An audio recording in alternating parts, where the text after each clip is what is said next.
गुरुनाथ तांबे. मी आता 5वीत शिकते. मी आज आपल्याला डॉक्टर बाबासाहेब आंबेडकर यांच्याविषयी काही 2 शब्द सांगत आहे. ते तुम्ही शांत चित्ताने ऐकून घ्यावे अशी माझी नम्र विनंती. इतिहास हा अनेकांच्या अभ्यासाचा विषय आहे. इतिहास अनेकांच्या व्यासंगाचा विषय आहे. इतिहास अनेकांच्या संशोधनाचा विषय आहे. इतिहास अनेकांच्या अभिमानाचा विषय आहे. खरं तर इतिहास घडवता येतो, बदलता येतो. डॉक्टर बाबासाहेब आंबेडकर यांनी न्यायमूर्ती रांगडे यांच्या उदार डॉक्टरवादावर बोलताना इतिहास कसा घडविला जातो याचे विवेचन केले. नियतीनं उलगडलेला पट म्हणजे इतिहास. त्या मार्क्स सारखा विचारवंत सांगतो की परस्पर विरोधी आर्थिक संबंधाच्या संघर्षात्मक निर्माण होतं त्याला इतिहास मानतो. स्वामी विवेकानंद असं म्हणतात की महापुरुषांच्या चरित्राची मालिका म्हणजे इतिहास. पण डॉक्टर बाबासाहेब आंबेडकर मात्र सांगतात की माणसाच्या बुद्धीचा, शक्तीचा, कर्तृत्वाचा अपूर्व संगम म्हणजे इतिहास. इतिहास घडवता येतो, इतिहास नवा निर्माण करता येतो. फक्त सचोटीची आणि प्रामाणिक माणसं हवी जी बुद्धिनिष्ठ असतील आणि समता, स्वातंत्र्यता, बंधुता या समाज व्यवस्थेवर निष्ठा ठेवायची समाज घडवण्याचं काम करतील अशी माणसंच पुन्हा नव्याने इतिहास घडवतील. माणसाच्या घराला वैभव धनाने येते. माणसाच्या मनाचे परिवर्तन माणसाच्या मनानेच होते.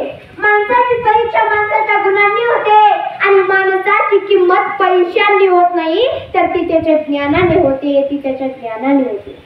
1935 साली येवला येथे भरलेल्या अस्पृश्य परिषदेच्या अध्यक्षपदावर बोलताना डॉक्टर बाबासाहेब आंबेडकर असे म्हणाले की मी हिंदू धर्मात जरी जन्माला आलो असलो ना तरी हिंदू धर्मात मरणार नाही. आणि बघता बघता चौबाजूला एक वेगळंच आंदोलन चालू झालं की डॉक्टर बाबासाहेब आंबेडकर यांच्या पाठीमागची भूमिका निश्चित केली. आमचा धर्म म्हणजे बहुमजली इमारत आहे. जो वरच्या मजल्यावर जन्माला येतो तो श्रेष्ठ आणि जो खालच्या मजल्यावर जन्माला येतो तो कनिष्ठ. वरच्या मजल्यावर जायला जिनस नाही तरी वरचा कितीही श्रेष्ठ असला तर तो कायम श्रेष्ठच राहतो आणि खालच्या तळातला कितीही श्रेष्ठ असला तर तो कायम कनिष्ठ राहूनच नष्ट होतो. ही सगळ्यात मोठी गोष्ट आहे. माणसाने माणसासाठी निर्माण केलेल्या कारागृहात मी स्वतः राहणार नाही आणि माझ्या दलित बांधवांना सुद्धा राहू देणार नाही. नवविचारांचा सुरुंग लावून तुरुंग फोडून मी बाहेर पडू अशी उद्घोषणा डॉक्टर बाबासाहेब आंबेडकर यांनी केली. मोजू तरी कशी उंची तुमच्या कर्तृत्वाची, मोजू तरी कशी उंची तुमच्या कर्तृत्वाची. तुम्ही जगाला शिकवली व्याख्या माणुसकीची. तुम्ही देवही नव्हता, देवदूतही नव्हता. तुम्ही देवही नव्हता, देवदूतही नव्हता.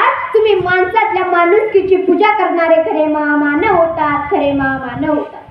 रामजी बाबा कबीरपंथी उभ्या आयुष्यात त्यांनी मध्य आणि मासांना कधीच स्पर्श केला नाही. आणि सगळ्यात महत्त्वाचं म्हणजे डॉक्टर बाबासाहेब आंबेडकर यांना सुपारीच्या खांडाचं सुद्धा व्यसन नव्हतं. ही सगळ्यात मोठी गोष्ट आहे. सुभाषचंद्र बोस यांनी त्यावेळी घोषणा केली होती की तुम मुझे खून दो मैं तुम्हें आजादी दूंगा. पण आताची पिढी काय बोलतेय? तुम्हाला तंबाखू दे मी तुला चुना देतो. ही आहे आताची परिस्थिती. ही परिस्थिती बदललीच पाहिजे, बदललीच पाहिजे. डॉक्टर बाबासाहेब आंबेडकर यांनी आयुष्यभर फूट टाकणाऱ्या एका वेदना बाजूला सारून त्या काळापासून नवा प्रकाश निर्माण करीत पुढे पावलं टाकत राहिले. मला जर हे माझं विश्व बदलायचं असेल तर मला घडावंच लागेल, शिकावंच लागेल, शिकावंच लागेल.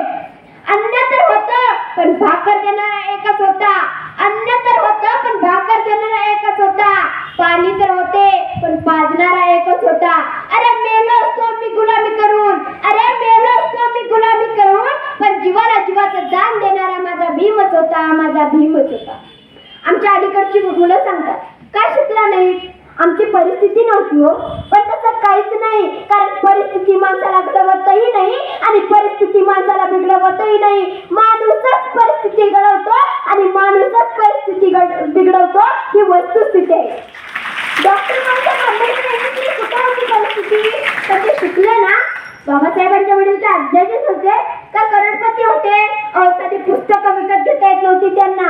बाबासाहेबांना वाचनाची आवड आहे पण नाही घेत. एक वेळ उपाशी राहायचे पण पोराला पुस्तक आणून द्यायचे. तिथं परिस्थिती नाही आडवी आली. आणि डॉक्टर बाबासाहेब आंबेडकर यांचा सर्वात मोठा गुण तुम्हाला माहिती आहे का? त्यांनी त्यांच्या आयुष्यात एकदा वाचलेलं पुस्तक ते पुन्हा कधीच विसरत नाही, चुकूनही नाही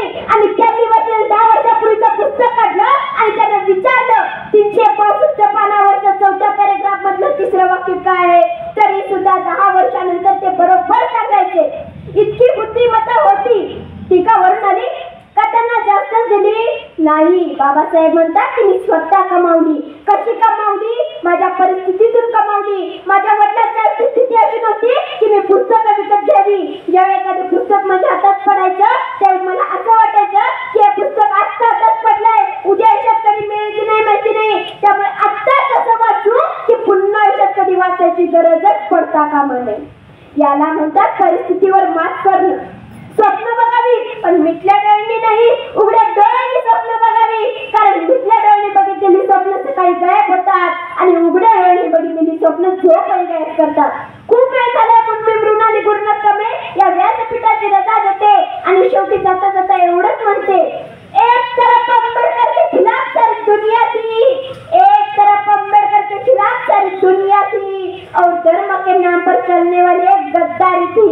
दुश्मन मेरे दिन का कुछ न कर सके, दुश्मन मेरे दिन का कुछ न कर सके, क्योंकि मेरे भीम की कलम तलवार से भी भारी थी.